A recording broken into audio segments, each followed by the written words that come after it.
Има една реклама која оди на телевизија и гласи вака: опушти се и уживај до крај.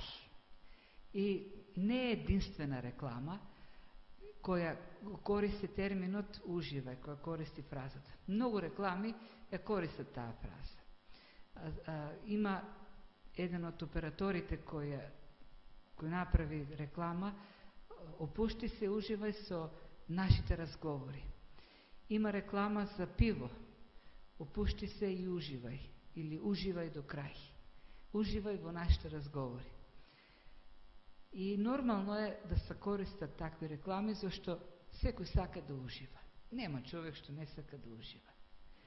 И луѓето ја користат филозофијата, ја следат филозофијата, па еден живот имаме, да уживаме во него. Сакаме да уживаме, сакаме се да ни е уживанција. Се што ќе го направиме да ни биде уживанција, да уживаме. Јади, пи, весели се, зашто може би утре веќе нема да бидеме на земјава. Може би утре веќе краток е животот, нема да постоиме. Проблемот на ваквата филозофија во тоа што уживањето се бара во земните задоволства, во хедонистичкиот начин на живење, во јадење, во пиење, во веселби, во забави, во журки, во нештата кои, во патиштата кои на крајот не даваат некакви трајни задоволства. Зашто вистината е дека не секој задоволство задоволува. Не секој задоволство значи исполнетост. Многумина тргнале по тој пат и на крајот осознале дека патот на задоволство, да на земјата задоволства, не им донесол некоја, кој знае каква сатисфакција или исполнетост. Не знам која е најбоемската личност во Македонија, но сигурно еден меѓу нив е Игор Џамбазов. И тој човек на секои 5-10 години излегува со книга или со нешто во кое споделува сведоштво и говори за нов почеток, сакајќи да покаже дека животот досега не бил вистинскиот. Сега ги прави концерт на кој што повторно ќе сподели сведоштво: почнувам нов почеток. Тој е човек на задоволствата, тој е човек на уживањето. И гледаме дека според неговите зборови не е вистинскиот живот. Имаме многу такви примери во Библијата, можеби најистакнатиот е Соломон. Можеби тоа е човекот кој најмногу се изнауживал во животот од сите библиски личности. Човекот кој имал најмногу можности да се изнаужива според нашите разбирање за уживање. И тоа е човекот кој на крајот вели: сето тоа, сите тие патишта кои сум ги поминал на уживање, на задоволство, земни, секакви, на крајот се покажале како суета на суетите, како измачување на душата. Никаква смисла, никаква компензација, никаква вистинска сатисфакција за душата. Тој дел од неговиот живот е опишан, тој дел на земни задоволства, уживање во земни задоволства, е опишан во 2 глава, 1-11 стиха, ќе ги разгледаме, ќе прочитаме. Тој е еден аспект од неговиот живот. Рековме дека во книгата Проповедникот, авторот Соломон представува повеќе аспекти на неговиот живот. Тој трага по смислата на животот во неколку области. Тој гледа на животот од различни перспективи. Ова е една од перспективите. И кога ќе говориме за Соломон и ваквиот живот на Соломон, треба да предупредиме дека тоа не е целокупниот живот на Соломон. Тоа е само еден од неговите аспекти на животот. Тоа е едно од патиштата кои тој ги пробал во животот и на крајот разбрал дека не водат кон вистинска наслада, кон вистинско задоволство во душата. Ке ги читаме првите 11 стиха од 2 глава. Си реков на срцето свое: ајде ке те испитам во веселба, уживај во наслади. Но ете, и тоа беше суета. За смејата реков: глупосте, а за веселбата каква полза од неа? Си помислив во срцето свое да го насладам телото свое со вино И додека срцето мој се води по мудроста, да се придружам и за глупоста, се додека да видам што е подобро за синовите човечки, што би требало да прават тие под небото во текот на малкуте денови од својот живот. Презедов големи работи, си изградив куки, си насадив лозија, си уредив градини и овоштарници и посадив таму секакви овошни дрвја. Си направив водостои за поливање на овошните дрвја, придобив слуги и слугинки, имав и слуги родени во домот мој, имав и крупен и ситен добиток, повеќе од сите што беа пред мене во Ерусалим. Насобрав сребро и злато и скапоценности од цареви и области. Си доведов пејачи и пејачки и тоа што ги насладува синовите човечки многу жени. И така станав јас поголем и побогат од сите што беа пред мене во Ерусалим, а и мудроста моја остана со мене. Што е да посакаа очите мој, не им откажував.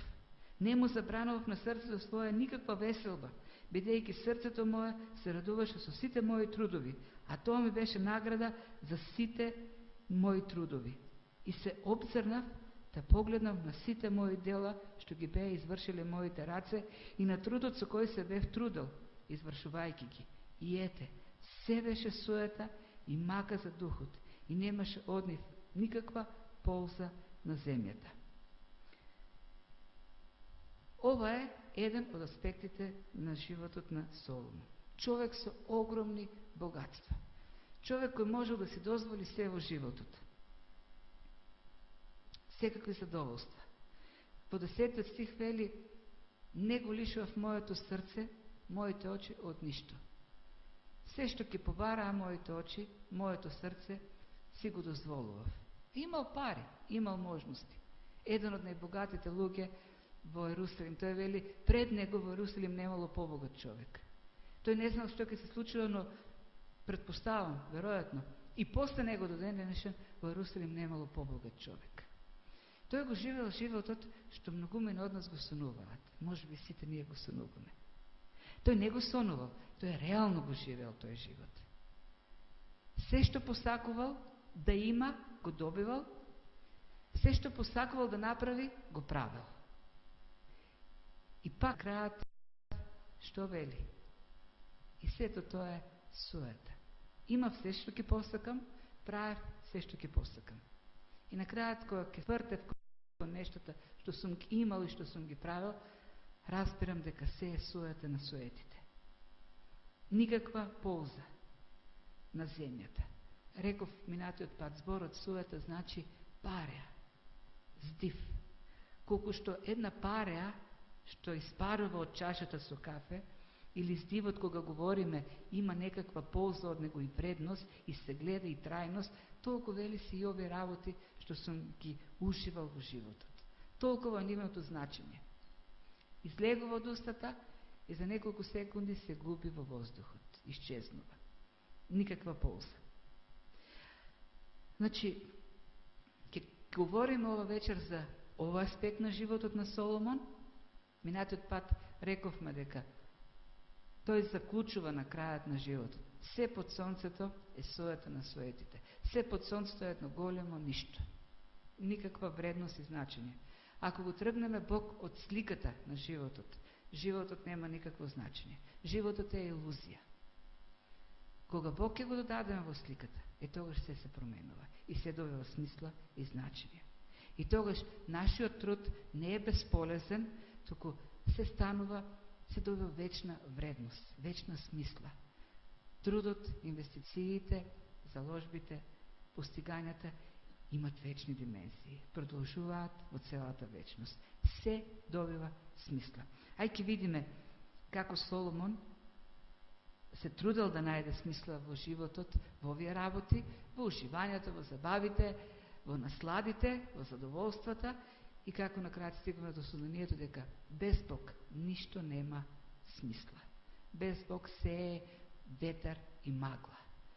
Или како што вели мака за душата, или буквалниот термин што го потребува овдека е прав во ветрот.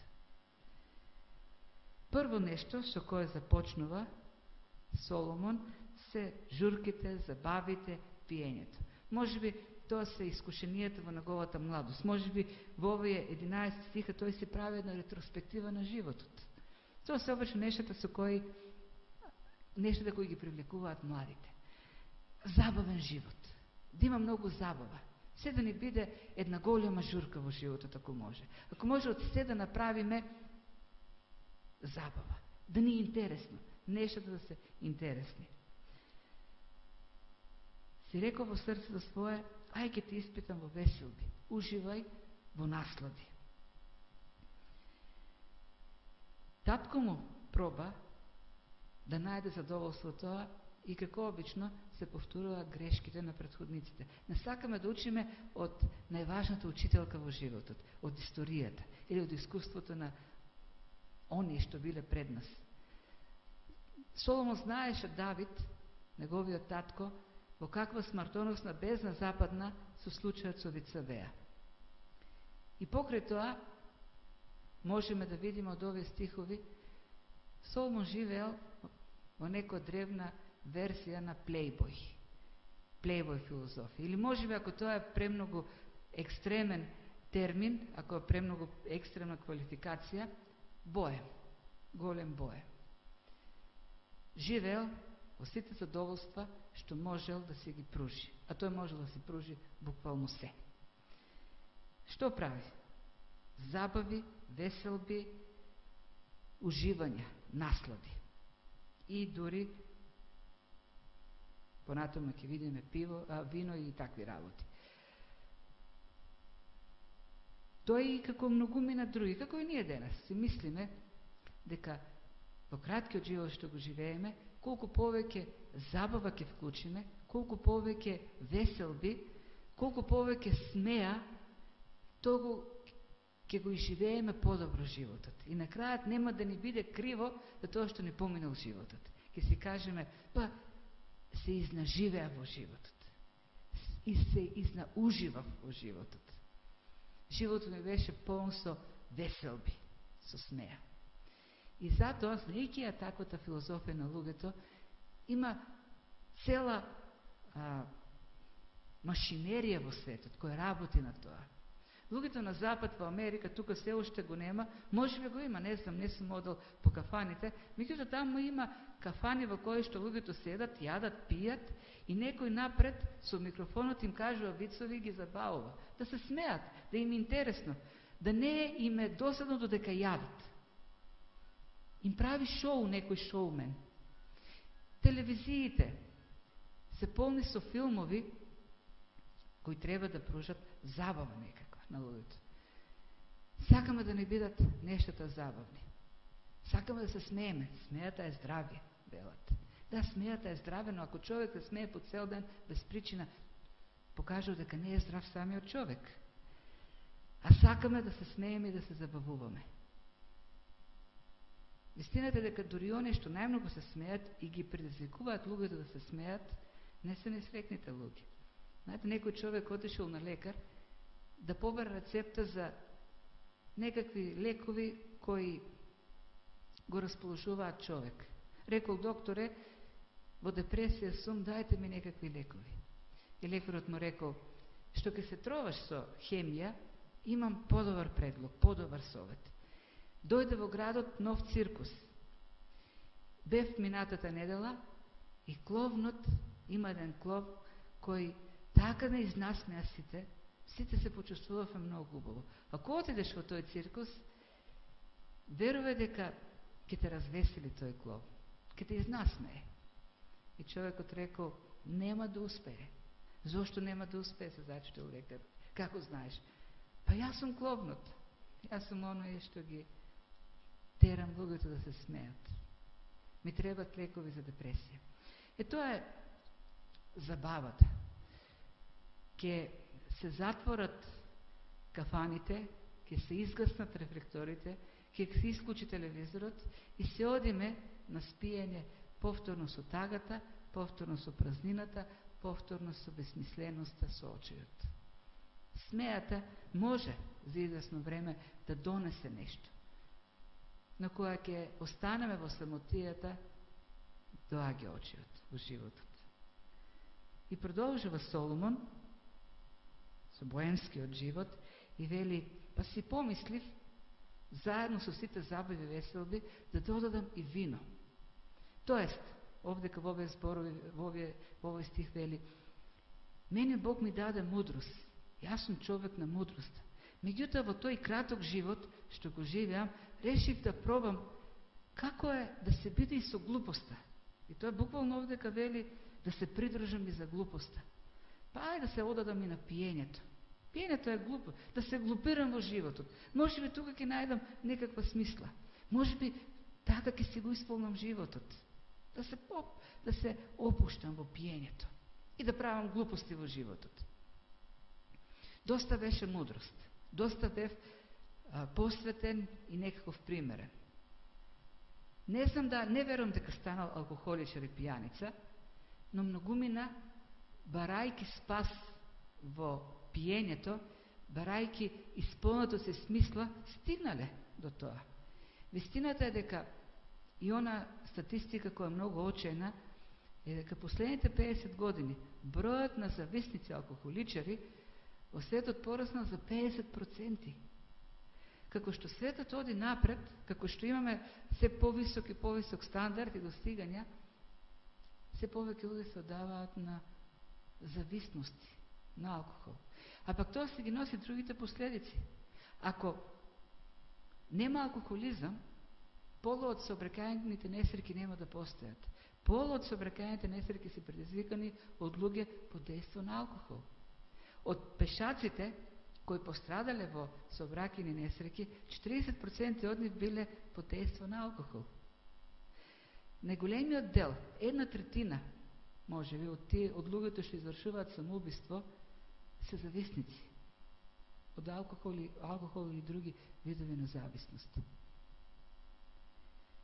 Луѓето велат се приморани на чашката, зашто во неја можат да ја удават тагата. Меѓутоа, не знаат дека тагата е добар пливач и не се дави така лесно. Поскоро ние ќе се удавиме во чашата отколку што тагата ќе се удави во неја. Поскоро ние ќе пропаднеме во зависноста, отколку што зависноста ќе може да донесе нешто повеќе во животот. Соломон ги искусил тие работи и вели, голема суета е сето тоа. Никаква полза. Една парија која ќе се појави и исчезнува. Задоволство кое може да донесе кратка возбуда и потоа те враќа во безсмисленоста, безнадежноста и очајот. И продолжува, можеби како што созрева, како што влегува во нови фази во животот, така и новите искушенија или новите начини на барање на смислата на животот. Си рекол, па зошто да не пробаме нешто друго, да направам куќа. И вели, презедов големи работи, се изградив куќи, се насадив лозја, се уредив градени овоштарници и посадив таму секакви овошни дрвја. Се направив водостои за поливање на овошните дрвја. Решил, дај да направам нешто позначајно. Ќе направам дворци. И се потрудил многу во тоа. Дворецот на Соломон, едно од 7 светски чуда во древноста. Имал навистина убава куќа. Можеби најубавиот дворец во светот во тоа време, штом е едно од 7 светски чуда. Си помислил она што многумина од нас го мислиме, ако можев да имам куќа со дворче, опремена, може и базен во дворот, тогаш животот ќе ми беше поинаков. Сигурно ќе живеев подобро. Сигурно ќе ми беше поосмислен. Еве, има нешто трудот на моите раце кој можам да го покажем и да го оставам на следните поколенија. Многумина луѓе имаат куќе. Соломон е имал најубавата куќа во светот. Најубавиот дворец. Светско чудо била неговата куќа. И вели, погледнав на мојата куќа и видов дека е суета на суетите. Многу луѓе вложиле многу средства, време, труд во тули, во камења, во малтер. И то не им донело радост во животот. Многу луѓе направиле куќи и останале без домови. Зашто куќата не е дом. Домот е луѓето кои живеат во неа. Направиле куќи и никој не живее во тие куќи. Празни се. Нема живот во нив. Има луѓе кои живеат во куќарки и се полни со живот. Зашто животот доаѓа од луѓето кои живеат, не од градбата. И тоа Соломон го осознава, вели: суета на суетите. И кога направил куќа, си рекол: таа куќа треба да се опреми. Во куќата треба слуги и слугинки, многу добиток и многу други работи, и многу злато и сребро. Сега имам куќа, се изнужива во животот, во младоста, во забавите, веселбите. Сега направив куќа. Сега што треба следното? Да соберам имот и големи богатства. И навистина Соломон собрал големи богатства. Вели за себе дека бил најбогатиот човек во Ерусалим до тој момент и можеби после него. За да ги видат неговите богатства, доаѓале цареви од другите царства, од Египет доаѓале, од секаде, да ја видат мудроста и богатството на Соломон. Може би си мислел, како што многумина си мислиме, ако имаме богатства, ќе бидеме радосни и ќе бидеме исполнети во животот. Знаете ли што мислат луѓето? На прашањето на анкета, ако се направи анкета, се правени такви анкети, и се постави прашање: ако има едно нешто во животот што би сакал да се промени, едно нешто во твојот живот, што би сакал да биде тоа? Што би сакал да се промени во твојот живот? Обично одговорот е да бидам малку побогат. Дури 70% од луѓето вака одговараат. Малку побогат. И знаете ли кој одговара вака? И луѓето што живеат многу сиромашно, и луѓето што живеат многу богато. Дури тие велат: барам уште малку побогат да бидам. Се знаете за она прашање што било упатено кон Рокфелер: уште колку богатство ти треба? И тој рекол: уште малку повеќе, барам уште $1 повеќе и ќе ми биде доволно. Уште малку повеќе му треба на секој. Секој смета дека само малку повеќе ќе му биде доволно во живот и ќе се чувствува многу радосен и ќе биде исполнет. Јас сум човек кој прави сметки. Кај ни одат средствата, колку ни требат. Сме имали многу помалку, сме имали повеќе, сме имали различни финансиски состојби. И секогаш кога сум ги правил сметките, секогаш на крајот излегува дека само малку повеќе ни требало. И кога сме имали многу помалку од сега, ни требало само малку повеќе. Пред некој ден правя сметка, уште барем 50 евра да имаме, мислам дека ќе ни се доволно. И кога ќе ги имаме, сега, уште толку ако имавме, ќе ни беше доволно.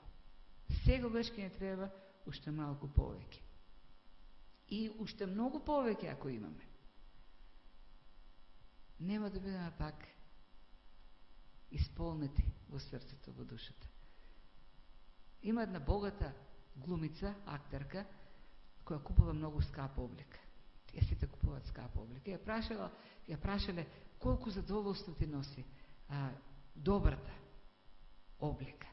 И таа рекла 20 минути. Кога ќе купам фустан од $10,000, имам возбуда 20 на минути. И што се случува после 20 минути? Ја прашале. Па обично ќе забележам нешто што ми ја краде радост. Или бојата, или нешто во дизајнот, нешто ќе најдам после 20 минути. И веќе не сум задоволен од тоа што го имам.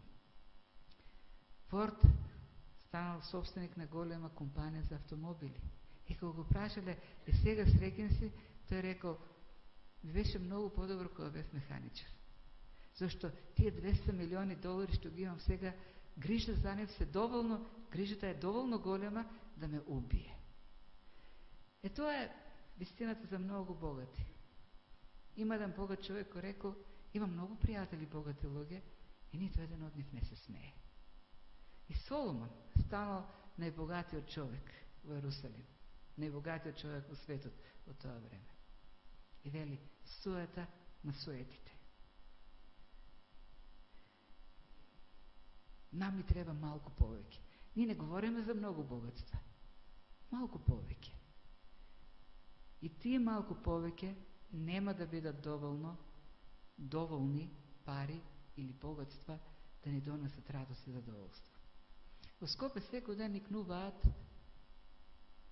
се повеќе убави куќи, со убави дворови, украсени, со убави коли, скапи паркирани, со камери.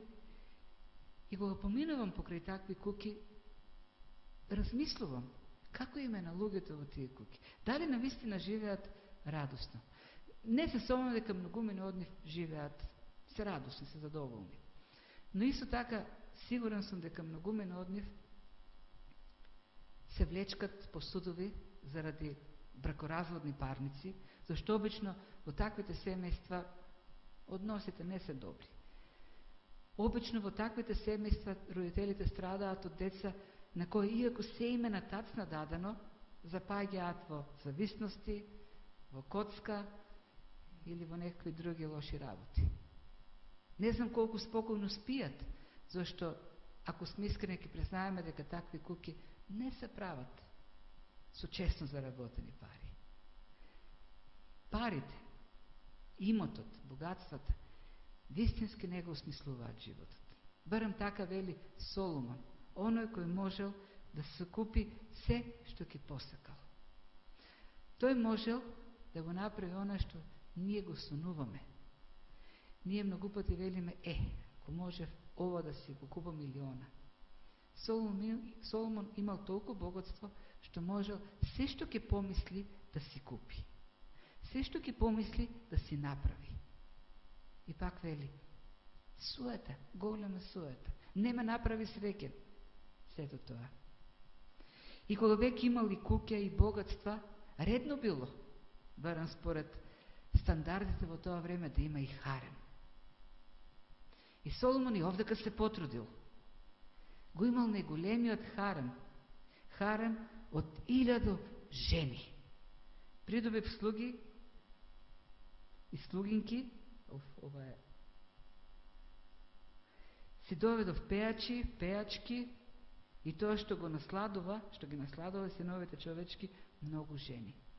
Во Прво цареви 11 глава пишува дека Соломон во харемот имал 1000 жени. 700 жени му биле сопруги, а 300 му биле конкубинки, наложнички. Жени само за љубов, ништо повеќе. 1000 жени. Сигурно биле убави, не верувам дека собирал се и сешто. Може биле најубавите жени во Блискиот Исток. 1000 жени кои му стоеле на располагање дени и ноќе, во секое време. И Соломон вели, суета на суетите. 1000 жени. Не носат среќа. Како ли му било, не знам.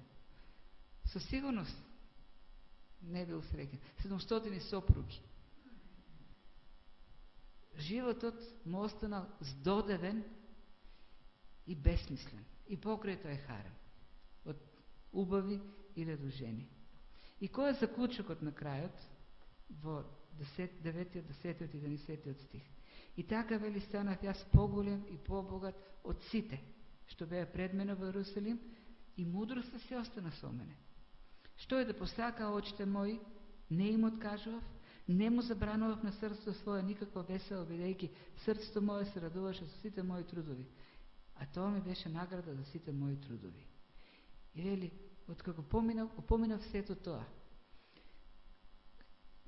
сите тие забави, веселби, смеи, богатство, куќа, палата, жени, вино, и спогледнав назад на сите дела што ги беа извршиле моите раце и на трудот со кој се бев трудел, извршувајќи ги, видов, ете се е суета на суетите. Гонење на ветер е зборот мака на душата.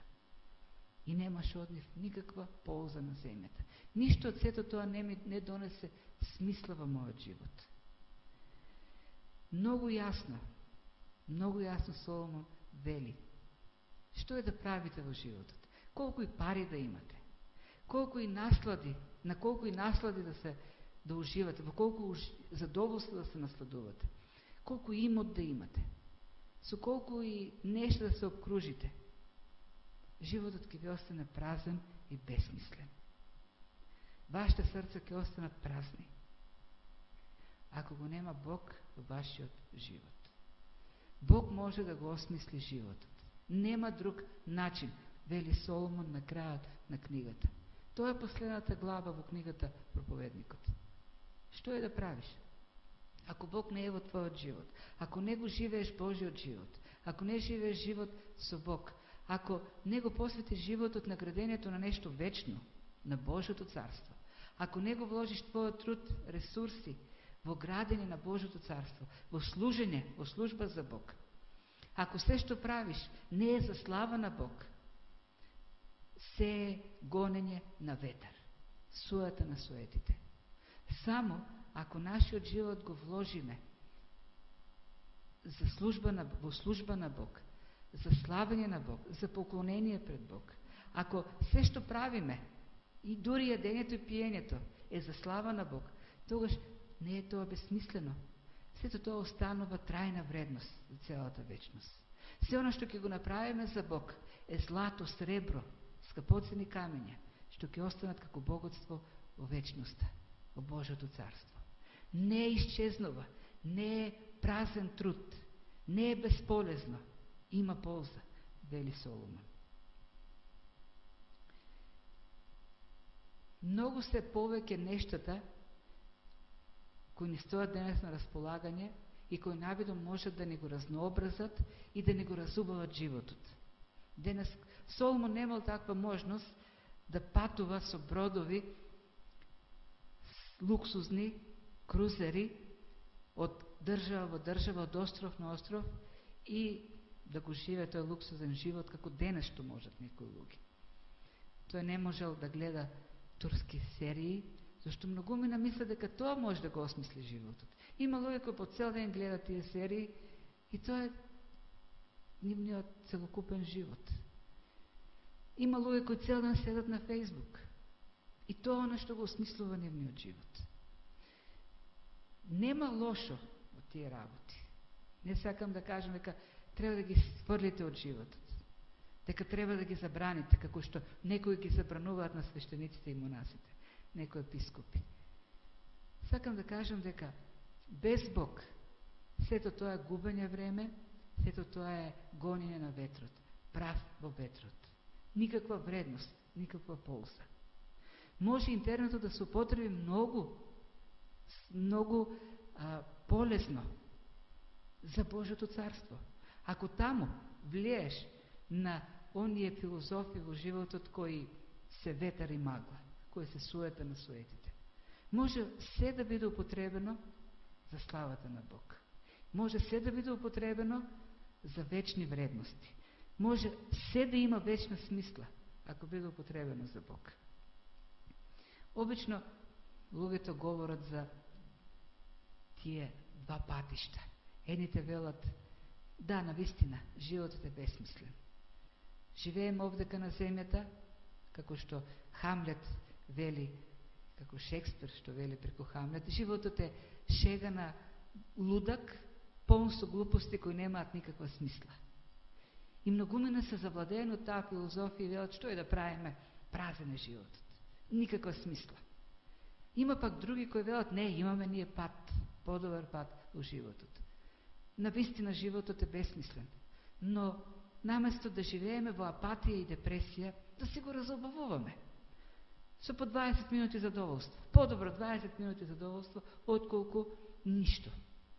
Да, навистина велат, животот е брод кој тоне и никој не може да го спаси од тонењето. Но тоа не ни забрани, не ни пречи да се симнеме долу во кабините и да играме карти, додека не потоне бродот. Да пиеме, да јадеме, да се веселиме. Тонеме сите, но додека да потониме, да живееме. На крајот ќе потониме, нема да има никаква смисла сето тоа, но да се забавуваме. Наспроти тие патишта има трет пат. И денеска е популарно да се говори за третиот пат во политиката. Ниту едните, ниту другите. Ние нудиме третиот пат. Има вистински трет пат во животот. Не мора се да биде безсмислено и не мора се да биде со некаква времена, привремена смисла. Може да се најде вечна смисла. Во Исус Христос. Исус вели, јас сум патот, вистината и животот. Никој не може да дојде до Отецот освен преку мене.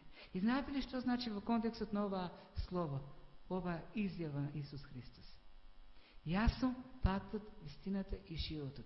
Никој не може да дојде до Бог, тоест до смислата на животот, до полн, радосен живот, освен преку мене. Никој не може да најде надеж во животот, никој не може да најде смисла, никој не може да најде некаква вредност, трајна, вечна во животот без Исус Христос. Само во Исус Христос можеме да го осмислиме животот. Колку и да бараме на други места, тие се слепи улици. На крајот, колку да е убаво, колку да е забавно, на крајот има слепа улица, на крајот има гроб. Се завршува со гробот. Во Исус Христос се продолжува во целата вечност. И уште една работа со која што сакам да завршам. Може би си мислиме, додека го слушаме ова, да, така живеат луѓето надвор. Или така живее некој што го знам во моето окружување. Им треба ваква проповед. Да го осмислат животот. Зашто напразно се надеват на нивните пари или на задоволствата или на зависностите. Ова е слово за сите нас. На теорија, јас верувам, никој од нас, ако биде прашан на теорија, дали поставувате нешто пред Исус Христос или некој, никој од нас не би кажал, да, поставуваме. Сите ќе кажеме, Исус ни е прв во животот. Ништо не го засенува Исус во нашиот живот. Но колку пати во нашиот живот, секојдневно поставуваме мал милион нешто пред Исус. Зошто? Зашто не веруваме на вистина дека во Исус Христос можеме да најдеме на вистина задоволство и смисла. Зашто мислиме дека сите тие многу работи може да ни понудат нешто што Исус Христос не може да ни го даде. И се живееме така секојдневно. И така секојдневно Исус Христос се одларечува се повеќе и повеќе и запаѓаме, како Соломон, во суетата на животот, надавајќи се дека тие многу други работи можат да ни го исполнат животот, да ни дадат смисла, некаква трајна, вечна. Па, независно дали се работи за кариера, пари, семејство, што и да е, ако тоа не оддалечува од Исус Христос, само уште повеќе не турка во бездната, во безсмисленоста. Ако се правиме за Исус Христос, ако се го прославуваме Него, тогаш животот има смисла. Сите сакаме да бидеме радосни. Нема човек што не сака да биде радосен. Паскал вели, да, секој сака да биде радостен, меѓутоа различни луѓе различно да сваќаат радоста. Имат различни критериуми за радоста. Вистинската радост може да се најде само во Бог. Радоста во земните задоволства е суетна, безполезна, краткотрајна. Си оди, а маката, тежината на душата се задлабочува уште повеќе. Тониме повеќе во животот. C.S. Луис за човекот вели, проблемот не е во тоа што многу бараме од Бог. Бараме големи работи. Не е тоа проблемот. За Бог нема премногу големи работи што би ги побарале. Проблемот е што бараме многу мали работи. Бараме безвредни работи. И тој дава еден пример. Вели, ние луѓето сме како децата кои одат на море. За нив најголемото задоволство е да играт во калта и да прават колачиња од кал. И не знаат, и не барат ништо друго, зашто не се свесни дека одморот на море може да понуди многу поголеми задоволства од правењето на колачиња од кал. Такви сме ние во поглед на животот. Животот што Бог сака да ни го даде. Бараме колачиња од кал, А Бог сака да ни даде многу поголеми работи, вечни богатства. Да ни даде царство, свештенство во Божјото царство. И нека Бог ни дава мудрост како да го живееме животот. Да не го поминуваме животот со песочните, кални колачиња. Туку да го бараме животот што тој сака да ни го даде. А тој сака да ни даде живот во изобилство.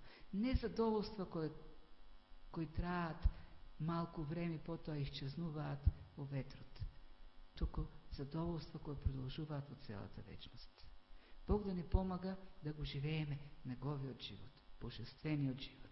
Живот полн со надеж, со радост, со љубов. Живот во кој блика задоволство. Живот кој ни исполнува целосно и истиснува од нас сета тага, сиот оче и сета безсмисленост. Бог да не води кон таков живот, да се поучуваме од историјата, од луѓето кои поминале низ се, од луѓето кои имале многу поголеми можности од нас и луѓе кои разбрале дека само во Бог може да се најде вистинска смисла на животот. Амин.